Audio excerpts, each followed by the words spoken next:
ఆర్థిక మేధావి దివంగత నేత కొణిజేటి రోశయ్య సేవలు చిరస్మరణీయం. పల్నాడు జిల్లా YSR Congress party working president doctor Gopireddy Srinivasa Reddy.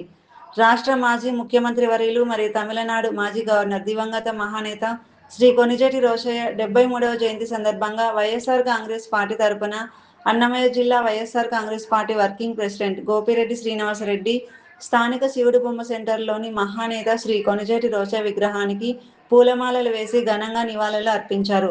ఈ సందర్భంగా డాక్టర్ శ్రీ గోపిరెడ్డి శ్రీనివాసరెడ్డి మాట్లాడుతూ, ఈ రాష్ట్రంలో ఏ ఆర్థిక మంత్రి కూడా శ్రీ కొణిజేటి రోశయ్య లాగా దాదాపు 16 సంవత్సరాలు బడ్జెట్ ప్రవేశపెట్టిన దాఖలాలు లేవని, ఒక రాష్ట్ర ఆర్థిక బడ్జెట్ను 16 సార్లు ప్రవేశపెట్టిన ఘనత ఆయనకే దక్కిందని, రైస్ మిల్లులో చిన్న స్థాయి గుమస్తా స్థాయి నుంచి ఆర్థిక ముఖ్యమంత్రిగా, రాష్ట్ర ముఖ్యమంత్రిగా, గవర్నర్గా ఉన్నత పదవులు అధిరోహించారని, అలాంటి మహా వ్యక్తి ఈ రాష్ట్ర ముఖ్యమంత్రిగా పనిచేయడం చాలా సంతోషకరమైన విషయమని, ఆయన సేవలకు గుర్తుగా వైఎస్ఆర్ కాంగ్రెస్ పార్టీ ఆధ్వర్యంలో 2019-24 మధ్యలో కొణిజేటి రోశయ్య విగ్రహాన్ని ఏర్పాటు చేశామని, ఈ రాష్ట్రానికి ఆయన సేవలు ఎప్పుడూ గుర్తు చేసుకుంటామని ఈ సందర్భంగా తెలియజేశారు.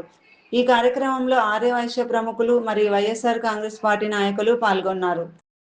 రాష్ట్ర మాజీ ముఖ్యమంత్రి వర్యులు, తమిళనాడు మాజీ గవర్నర్ శ్రీ కొణిజేటి రోశయ్య గారి యొక్క 93వ జయంతి సందర్భంగా వైఎస్ఆర్ కాంగ్రెస్ పార్టీ తరఫున ఆయన ఘనమైన నివాళులు అర్పించే కార్యక్రమం చేసి, ముఖ్యంగా ఈ రాష్ట్రంలో ఏ ఆర్థిక మంత్రి కూడా బడ్జెట్ రోశయ్య గారిలాగా దాదాపు 16 సంవత్సరాలు ఎప్పుడూ కూడా ప్రవేశపెట్టలేదు. రోశయ్య గారు చిన్న స్థాయి నుంచి ఏదో లండన్లో ఎకనామిక్స్ స్కూల్లో చదువుకోలేదు, లేదా అమెరికాలో మరి ఇది చేయలేదు, డిగ్రీ పొందలేదు. ఒక చిన్న స్థాయి నుంచి వేమూరులో ఒక రైస్ మిల్ స్థాయి నుంచి చిన్న చిన్న పద్దులు లెక్కలు చూసే వ్యక్తి ఈ రాష్ట్ర ఆర్థిక మంత్రిగా ఎదగటం నిజంగా ఆయన గొప్పతనం, ఆయన గొప్ప మేధావి.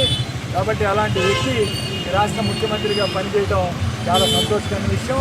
ముఖ్యంగా ఆయన విగ్రహాన్ని నర్సరావుపేటలో వైఎస్ఆర్ కాంగ్రెస్ పార్టీ ఆధ్వర్యంలో 2019-24 మధ్యలో ఈ విగ్రహాన్ని ఏర్పాటు చేశాం.